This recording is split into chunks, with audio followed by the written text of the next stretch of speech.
Hello and welcome to the Handicapable Black Woman Throne Room. My view of humanity is a whole new tea. Hello, my royalty, my lovelies. How are you? Oh, you know the drill. Yeah, because my channel is as messy as my life. So yeah, get something boiling hot or freezing cold to sip on. Cause I'm not exactly lukewarm, as you guys already know. Also know that with Patreon, soon I'm going to be doing some lives on there. I'm still going to be figuring everything out, but going to be talking about the construction of my business and opening everything, working on the website and getting the supplies and working on the marketing materials because the photography and everything like that. Yeah, it's gonna be an amazing adventure. I hope. Yeah. But it's like I've done a lot of research. I have so many Excel sheets that, yeah, sometimes when I look at it as a whole, I'm just like, okay, yeah, I need a break because it's a lot. But I'm excited. I've been planning a lot of the stuff with the greeting cards and the candles, and also the children's books and the novels and the activity books and the YouTube channel, which I'm now over 600. So it's exciting. And now by the end of this year, I will have almost 1,000 as long as I do it every day. And I'm even going to try to get to a point where I'm so ahead of schedule. If I want, I can do 2 episodes in a day. But okay, yeah. I got to get into this Drewski. Ooh, hoo, hoo, hoo, hoo. Because, I see and hear the haters. But then I hear the people like, because especially like, it's a lot of the churches. And actually, yeah, so one thing that I kind of meant to do was I want to look up something real quick because um, with what he did, a lot of people are saying he's mirroring the pastors and bishops and the very rich ones. And yes, he is. And some of the things that he was saying and hinting at, I thought of my own bishop and pastor. I'm just like, ooh, ooh, ooh. And I've got some story times too, because yeah, it's like watching that just kind of made the reason of why I kind of backed up from the congregation and the church. And I'm still a Christian, but I'm now more Christian spiritual because of the toxicity that and the patriarchy and the capitalism all wrapped in the church, because it's kind of scary. Because with the church, you hear about give and you shall receive and the tenfold and tithes and offerings, and it's like feed the homeless, help the needy, and love thy neighbor and things like that. But then politically, what do we keep saying the Republicans be doing? And what do you keep seeing, or who do you keep seeing getting richer and richer to the point now where we are going to have a trillionaire soon? But a trillionaire who, I don't have anything nice to say about him. I mean, even the fact that he's very fertile isn't a good thing, because it's like we're going like this man, this man, yeah, but yeah, yeah. It's just really interesting, in my opinion, of course. But okay, I am going to be. Okay, these are some of the richest pastors in the US. One, it's like I'm probably going to do more episodes based off this, especially politics versus religion versus society and society's needs and things like that. I don't know what I'm going to call it yet, but especially after looking and listening to what a lot of the viewers thought about the comedian and how they connected with it and how I connect with it, it really kind of highlighted the need of the discussion, especially when it comes to politics, because a lot of the pastors and a lot of the pastors on this list were cheering on the orange man and basically saying, because even my bishop, he was like, back at the beginning of COVID, the orange man's not a racist. He's not a racist man. He's not a hateful man. Like, I mean, he was saying all of this. It's just like, mm, mm. Yeah, you really enjoy getting, like, not having to pay taxes, don't you? You really enjoy a lot of the benefits, don't you? It's like, and well, I was about to say one fact. I know I said it in another episode, and part of me was just like, I don't even care because it's true, and we all know it. So, but yeah, I'll hold my tongue this time. But here are some of the richest pastors, because now I want to know where my bishop lies, because he's best friends with majority of the ones on this list, and the congregation we already know. Like, he has his own plane. And oh yeah, when you see those Christmas photos when he's with his family in that house, we all know. We already know. We already know. Okay, okay, okay. Kenneth Copeland is at $300 million. Joel Olstein is at $100 million. Marion Gordon, Pat Robertson, also $100 million. Benny Hinn, $42 million. Creflo Dollar, $27 million. Now I'm kind of wondering what would happen if I change it to maybe bishops and things, because I wonder maybe if it would have a different list based off of the title that a lot of them have given themselves. Because yeah, it would be interesting. Don't But okay. So, okay, because I was going to, yeah, I found an, oh, okay, here we go. Because, okay, now I found the top 20. So, I don't know if mine are still, like, yeah, because with some of the things my bishop's done, yeah, I question him. So yeah, okay, Kenneth Copeland, Pat Robertson, Joel Osteen. Okay, oh yeah, this list is a little different. Benny Hinn is $60 million. Oh, this is probably in the world, so that's why it differs a little bit. And then Stephen Furtick Jr., 55 million dollars. Andy Stanley, $45 million. And then yeah, Creflo Dollars 30. Rick Warren, 25 million.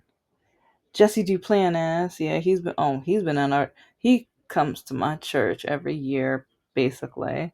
I think he might have missed 1 year within the last 25 years, but yeah, he comes like every single year.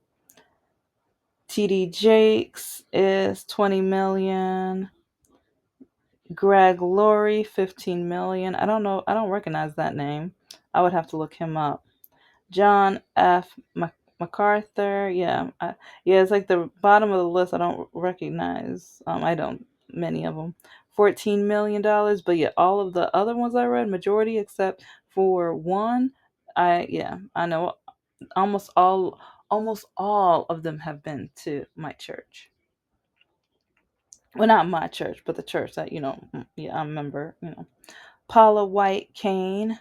We all know about her. Her history. Ooh, she messy, in my opinion. In my opinion. In my opinion. Yeah, look her up. Okay, anyway. Paula White Kane, 10 million. Bishop Noel Jones, 8 million. Joyce Meyer, 8 million. Wasn't she the one who for last Easter had that buy this cross for ton of money, a lot of money, and everything like that. And it's like I don't. It was just I think I saved it. It's like I'm gonna put it on Patreon soon, and I'll make sure to put keywords of like Easter time and things like that. So then if you want to look up what I'm talking about or what I'm mentioning, that you're able to find exactly what I'm talking about. But yeah, it's her. It's either her or the other Caucasian woman, like his the orange guy's Christian advisor. It's one of the two, her or the other. Yeah, but yeah, they had this crazy, obnoxious, like price for this cross thing. Like, anyway, Robert Jeffress, 7 million. Mark Driscoll, 5 million. Yeah, Fred Price Jr. Because yeah, Fred Price, the father, passed away. I think during COVID. Yeah, I think it was of COVID. But yeah, yeah. My mom watched him, like she used to watch him like every single Friday while she braided my hair and stuff like that. Like on like while we washed her hair and all the stuff, she was sitting there watching her show. But okay, Carl Lentz, $2 million. Okay, so yeah, do with that information what you will. It's like I'm gonna be doing more like research, and I feel like maybe this is I'm supposed to, because I keep talking about like the church, especially from a disabled person's point of view, because especially when a lot of them say it's my fault for not being healed and I need to pray right and do all of these different things right. But then when you kind of look at what the MAGA and the Christian community are doing now, especially teaming up with ICE, and the racism, the hatred, the bigotry, and even like instead of welcoming in the LGBTQ plus community and be like open arms, you are thy neighbor, let's talk, let's embrace, let's connect. It's like even though we disagree, it's like we need to give love. It's like there's 50 different types of love that I've learned from one of the sermons from the Jewish guest that came to our church, that like, but yeah, it's like the top one is agape love. And so, but yeah, there's 50 different ones. If not agape, one of the other ones. I might, might do an episode on that too. Because sometimes I wonder, especially with dating and family and things like that, when we say I love you, which love you is it? Which love do we attach to people? And especially when you're dating and married to somebody, but do you guys have the same level, the same definition, the same type of love for one another? Because especially now, listening to a lot of videos, I'm seeing how the man loves that he found someone to cook, clean, and take care of him. The man loves being able to have somebody who will do as he pleases or pleases him in the bedroom, or like basically will be submissive to him. That's what they love. It's like they might love how she looks for now. They might love how she is before she has kids and her body changes, but then they want to complain and blame her even though they don't help out. Maybe if they, you know, took care of the baby, changed some diapers and stuff, and was responsible and been a father, it's like maybe she would have enough time to go to the gym or go for a walk like you would want her to. But no, he instead blames her for it. Okay, yeah, sorry, this is a little rant, but I've been really noticing that a lot lately, and it's really disgusting, pathetic, and just yeah. Okay, but okay, to the main part, because that comedian Drewski, oh we, like I watched that a few, because I watched it a few times. I did, because I connect to it so much, especially when like they lay hands on me and things like that. And sometimes there were a couple times where I'm walking around the church like weeks later. Oh, you must have not believed. I saw you in the line. It's like you're still walking like that. And again, this has only happened a couple times, but and or the time when I will never forget, this woman came up to me and she was just like, "You're just so pretty, and I see you at church every week. I would want my son to meet a woman like you, but I need him to marry a woman that actually walks right. It's like I don't want anything that would remind me of Satan within my household or to join our families." Yeah. Let's just say that was an interesting conversation. And yeah, this was in the church. In the church. I'm like, what kind of love is that? It's like, you guys must not care with if this hurts my feelings, or if this damages my well-being or self-worth, or like this, because I already have low self-esteem, partially because of my mother and the doctors and the whole healthcare like unit and everything like that. It's like, and everybody calling me a liar, saying I'm making stuff up. I already go through that. And so when the pastor was just like, "I'm gonna impregnate everybody," it's like, or he's a comedian, but he was playing the pastor role, whatever. And I just thought that was hilarious, because I can connect to that. I can relate to that, because more of in the disability kind of way. And as I got older, "You're not married. Why aren't you married?" It's like, you need to pray for a husband. Like, and the thing is, like, do they pray for the men to find a wife? Maybe sometimes, but it's like they put a lot of pressure on the women to just find a husband. And I will be having dating nightmare episodes about, they expect women, and I know the fertility, we're on a time clock and everything like that, but then they expect women to jump into a marriage and they don't even know who they are yet. And I've said this quite a few times, and even when I was on this one streaming service, like, they begged me to be on it, but then yeah, let's just say it. But they expect you to get married to somebody, and you're still finding yourself, you're still finding who you want to be, you're still figuring out what's going to make you happy, and they just want you to have a family, make kids and things like that. And but then we keep having divorce rates, but now with a lot of, like, some of the Republican men, they are trying to take out default marriage. They're trying to make it so that women can't file for divorce, only the man can. But then that's really dangerous, because a lot of men don't want the woman to work. And then a lot of the men tell women that they have to act right. As long as you act right, I won't divorce you. But then if they have all of the financial power, that's a struggle. That is like, you're trying to keep the woman caged up, shut up and just be quiet. No. But then a lot of men wonder why, like, no, you wonder why I won't date you. But like, while the comedian Drewski was doing his spiel, it was bringing up a lot of memories, a lot of things about the church, and like the pastor's kids, and even with Sunday school and things. And also, like, my bishop, who yeah, had a plane, like, yeah, wanted us, yeah, we paid for the plane, we paid for a lot of the construction of the church. And it's like, and when they would give presents to different pastors and things like that, it was just like, okay, how'd you get that, pastor?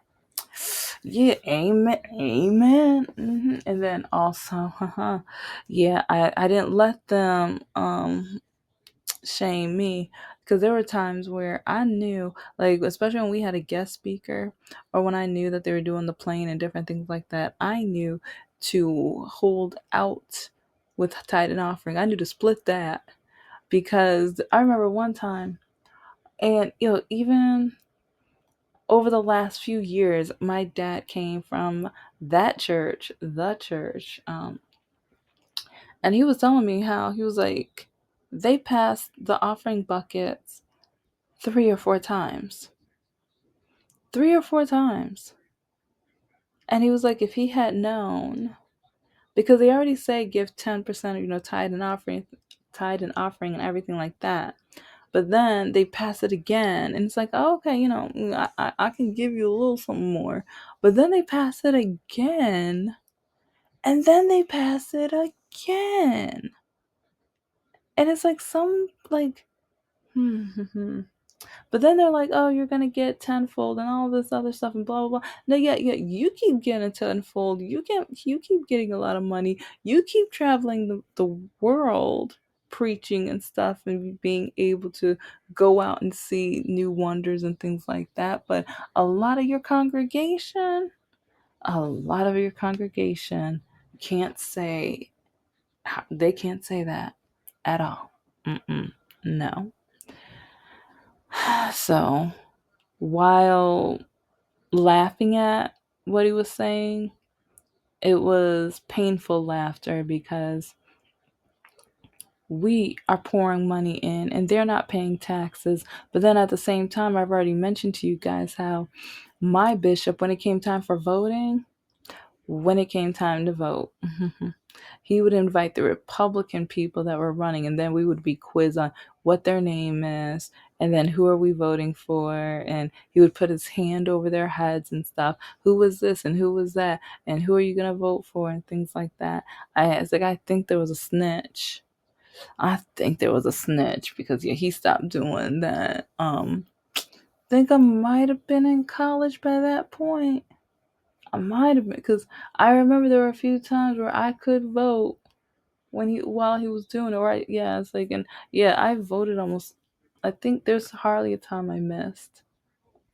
Because like the major votes, yeah, automatic, and but then the ones in between, yeah, majority of those, and so I know for at least a couple of them, yeah, and I just remember like when I looked at the ticket, I'm like, why are all of them Republican? And it's like my church doesn't realize how much they helped me know of the dangers and the toxicity within the mega churches, and how the capitalism and just the patriarchy and everything was just toxifying and poisoning the love and the goodness and the well-being of humanity within the spirituality of church. It was just crazy, or at least crazy to me. And but then, oh, when he says that, it's like he wore those shoes because he's walking out like in the blood of Jesus. I was like, ooh, ooh, amen. Okay, okay. I thought that was cute. I thought that was cute. Cause yeah, oddly enough, I compared like one of my novels. I compared because yeah, my one of my characters, yeah, she's got a pair, but yeah, it's not biblical, but it's like I love the creativity, or I love how he did that. And that's one thing. It's like with his style, I love how he's able to think outside the box, or like especially he's able to spin two things together so that you're laughing at both sides of the draw of the joke. Because the fashion sense, because oh, they are wearing name brand top end suits and dresses and outfits all of the time. All of the time. Well, except okay, my pastor, not like once he started his own church, he kind of changed it up so that people could feel more comfortable and more people wouldn't feel like they weren't as good as, which I do give him credit for that, because I do know some people who don't go to church because they say they don't have the church clothes, or they know they're not going to look the part and stuff like that. But yeah, I really like how he mixed the two together with that. And just at the end of the day, we need a laugh. And especially when it comes to the churches and how a lot of these pastors are just getting richer. And even remembering what happened in Louisiana like years ago, and how there were other places that opened up so that people would have like at least a place to sleep and lay their head. But the mega church in Louisiana, They weren't opening up until until people spoke back. Because they were like, you have all these millions of dollars. You can open your doors. You're a church. Isn't your job to help the needy? Help those in need? Help those who are hungry? Help those that are unhoused? Isn't that your job? Isn't that why you joined the church? And some of them know. Some of them saw the money opportunity because especially with this is just in my opinion, it's just in my opinion, but when I see a pattern, I see a pattern, and within that joke you heard the patterns, because a lot of us, especially who, if you grew up in a mega church, you've basically met majority of the guys on that list that I read, because they circulate and they're a guest pastor at each other's churches and things, so that in order to at least excite the members in different ways and to hear a different voice, so that's not monotone, to make sure that the congregation won't be tempted to, oh, let me go to this church this week. It's like, yeah, I've heard my pastor or bishop or reverend so many times, so I'm just gonna try this one just to visit for a week, because yeah, that's a risk of losing money, because you're risking tithes and offering. You can't have that. And then they have all their streams of income with their books, CDs, and everything like that. And now YouTube channels are making money off of that. They're smart. Church is a business. And that comedian showed and highlight how church is now a business. And some of the things that they do is for show. Sometimes it's coincidental in the Bible. Sometimes, yes, it makes them look religious and great and amazing. But you also have to consider the tax benefits they get from doing what they were doing. Yeah. Don't want to say it, but gotta say it, because there were a few things that I've noticed with some of the pastors. And also, one of the pastors who, in his bathroom, when they were getting something fixed, money was in the walls. I'm not saying it's him, but I'm like, who put that money in there? And how'd you not know? And if you didn't know, was that your father that did, like, or a family member? Like, who did that? Who, like, how old is that money? Because with the numbers and stuff on the bills, you should be able to look up like the year that it was printed, so then at least that will tell you a a time to see, like, 'cause, like, what kind of construction went on around that time. It's like you would be like, cause yeah, looking for the the latest bill that was printed. That would help so much, be able to find out possibly moments in time of when that money ended up in that wall. And I have other thoughts, but I thought he did an amazing job, and he kind of helped me realize, yeah, I need to do some of the things that I've been debating within the about religion, because I am a Democrat Christian, more spiritual now, but more spiritual because of the toxicity that I've had bumped into, which I've already talked about.